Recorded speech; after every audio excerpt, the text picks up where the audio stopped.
Welcome to math access. तो जैसा कि आप सभी बच्चों का फिजिक्स का एग्ज़ाम कंप्लीट हो चुका है और आपका जो नेक्स्ट पेपर है वो है केमिस्ट्री।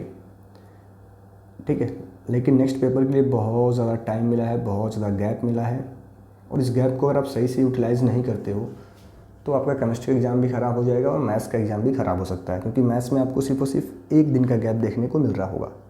ठीक है, लेकिन बीच में कुछ एक बच्चे हैं जिनका इकोनॉमिक्स भी है, तो ऐसा नहीं कि आप इकोनॉमिक्स को प्रिपेयर नहीं करेंगे, आप इकोनॉमिक्स को भी प्रिपेयर कर रहे होंगे। ठीक है, देखो हमारा नेक्स्ट प्लान क्या होना चाहिए कि हम इस गैप में आखिर कैसे अपनी पढ़ाई को प्लान करें, क्या कुछ हमारा एक सिस्टम कह लो पढ़ाई का होना चाहिए।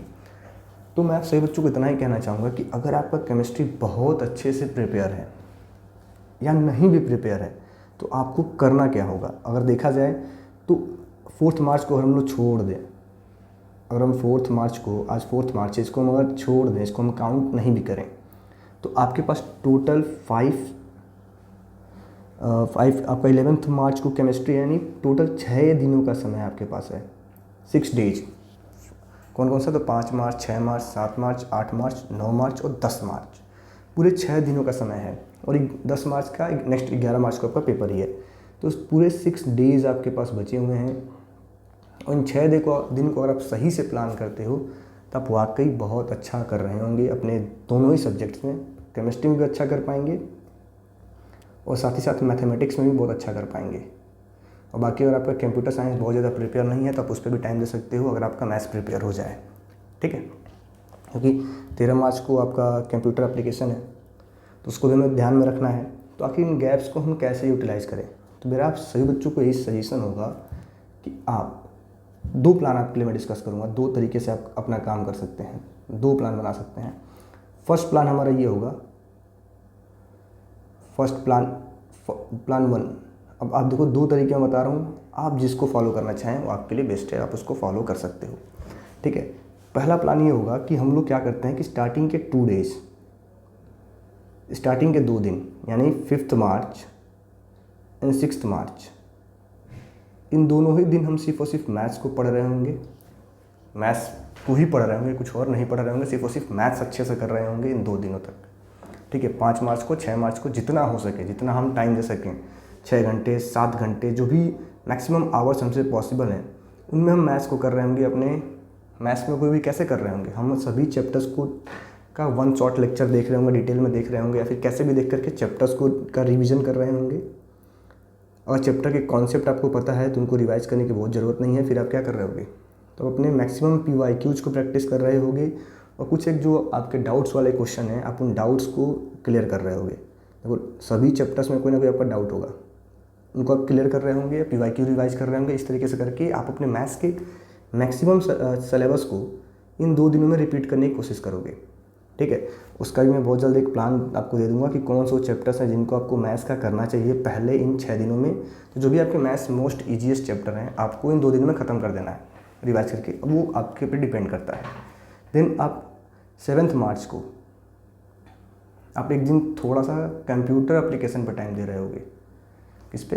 तो कंप्यूटर एप्लीकेशन, ताकि जो भी आपका डाउट उसमें वो आपका क्लियर हो जाए।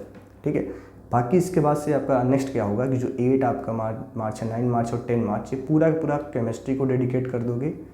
तो इस तरीके से आपका केमिस्ट्री का भी एग्जाम अच्छा हो सकता है, मैथ्स भी हो जाएगा और कंप्यूटर एप्लीकेशन का भी थोड़ा बहुत आपका रिवीजन हो जाएगा। ठीक है, तो इस तरीके से प्लान 1 आपका है, इस प्लान को आप फॉलो कर सकते हो। ठीक है, ठीक है, या फिर आप जो मेरा नेक्स्ट प्लान है उसको भी देख लो, प्लान बी है हमारा है कि देखो होता क्या है कि हम कभी कभी एक ही सब्जेक्ट पढ़ पढ़ के बहुत ज़्यादा परेशान हो जाते हैं। तो आप ऐसा कर सकते हो कि आप एक दिन में 2 सब्जेक्ट का कॉम्बिनेशन बना लें। जैसे आप मैथ्स केमिस्ट्री आपके 2 ज़्यादा इंपॉर्टेंट सब्जेक्ट हैं जिनको आपको ज़्यादा टाइम देना है, और आपका अगला सब्जेक्ट है कंप्यूटर एप्लीकेशन। तो इन तीनों को आप कंबाइन करके पढ़ सकते हो। ठीक है, 5 मार्च को, 6 मार्च को, 7 मार्च को आप मैथ्स पे ज़्यादा फोकस कर सकते हैं। मैं तो ज़्यादा टाइम आप मैथ्स को दे रहे हो, साथ में आपको एक सब्जेक्ट लेके चल रहे हो, केमिस्ट्री या फिर कंप्यूटर एप्लीकेशन, जो आपको समझ में आए, जो आपको अच्छा लगे।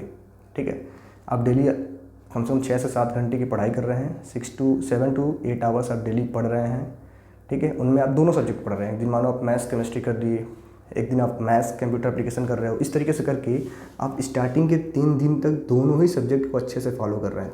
तीनों मतलब कि जो आपके 3 सब्जेक्ट हैं, तीनों सब्जेक्ट को काफ़ी अच्छे से आप कर रहे हैं। फिर लास्ट में जब आपका एग्जाम टाइम आ रहा है तो आप 9 एंड 10 मार्च को पूरा पूरा डेडिकेट कर देते हो किसको, केमिस्ट्री के लिए, ठीक है। बाकी एक दिन बीच में आप एक सिंगल डे आप रखते हो 8 मार्च सिर्फ और सिर्फ मैथ्स के लिए, या फिर कंप्यूटर एप्लीकेशन, आपका मर्जी है, जिसको जो आपका थोड़ा सा वीक लग रहा है। तो ये एक प्लान आप फॉलो कर सकते हो कि स्टार्टिंग के 3 दिनों तक आप तीनों सब्जेक्ट लेके चल रहे हैं, थोड़ा मैथ्स कर रहे हैं, थोड़ा केमिस्ट्री कर रहे हैं, थोड़ा कंप्यूटर एप्लीकेशन देख रहे हैं, या फिर कोई 2 का कम्बिनेशन लेके चल रहे हैं स्टार्टिंग के 3 दिन।